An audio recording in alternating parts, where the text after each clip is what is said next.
a couple is having a very difficult time in their marriage, and there's fighting, and there's dysfunction, and a lot of various issues. And it gets to the point where the wife is threatening to not go to the mikveh.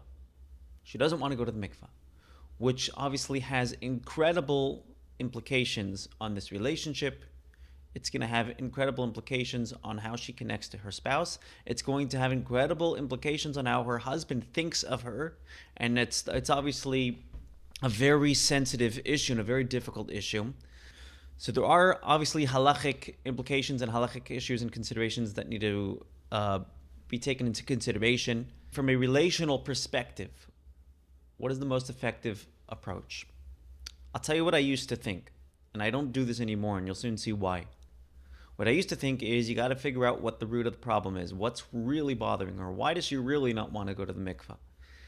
And if you could somehow get to the root of the problem, you could somehow provide a solution to the problem.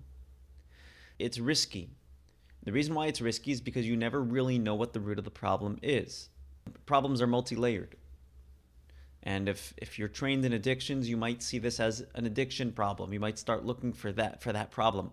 If you're trained in cognitive behavioral therapy, for example, again, these things work, but you might see this as a cognitive distortion. She might have some sort of incorrect perception of the relationship, and you could try to change that. It might be a medical issue. It might be a biological issue. It might be a relational issue. It could be a spiritual issue. And by the way, it doesn't have to be any one of these. It could be multiple issues.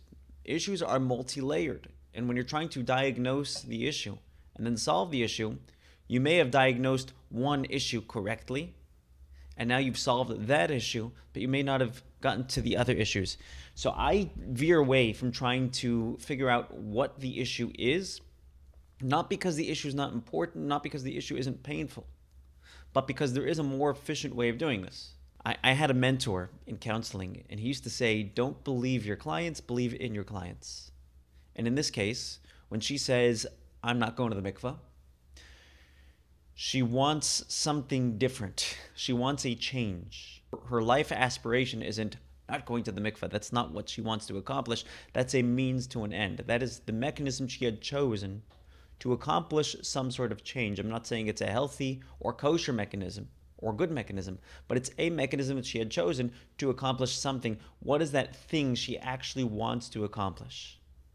Asking questions like, let's say you didn't go to the mikveh. What difference would that make in your life? What would that do for you? And getting to the bottom of not why she's not going to the mikveh, but getting to the bottom of what she really wants is an incredibly revelatory experience for her and her husband. And when they have that clarity, they now have the ability to choose more kosher and healthy pathways toward getting that solution, a more healthy and kosher pathway other than not going to the mikveh. They'll see other options. They'll see hope. And when you have hope, you have healing. Putting the spotlight on what she truly wants rather than on what is truly bothering her actually empowers her to find more healthy pathways. I'll give you another example where I think this is really applicable. I've heard many rabbis and therapists and even clients saying we need to work on communication because they're fighting.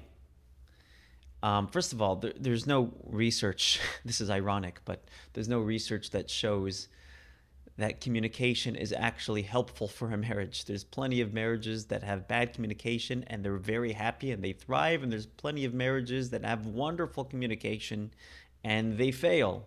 Like Rabbi Manis Friedman says, if your communication's too good, your insults become too articulate. Communication is, again, the same thing as I'm not going to the mikveh. It's a pathway. It's a pathway to accomplish something, whether it be intimacy, whether it be connection, whether it be peace, whether it be feeling hurt, whatever it is. It's a pathway to accomplish something. So asking questions like, if you had better communication, what would that do for you? Getting in depth into what they really want is a revelatory experience that creates hope, that creates healing, and honestly creates direction, and it's incredibly efficient. This is very much a lechatchila, a ribber approach. It's a ma'at or doichar b'choshech approach. You're not getting sucked into the weeds of the darkness. And again, there are approaches that do that, and they are proven to be effective. But this is much more efficient. It's a lot more of a lechatchila ariber approach, where you're just getting to the core of what they actually want, rather than weeding through the issues that are obstructing them from what they want. If you have any questions, feel free to reach out. I'm here to help you guys. That's my story, and I'm sticking to it.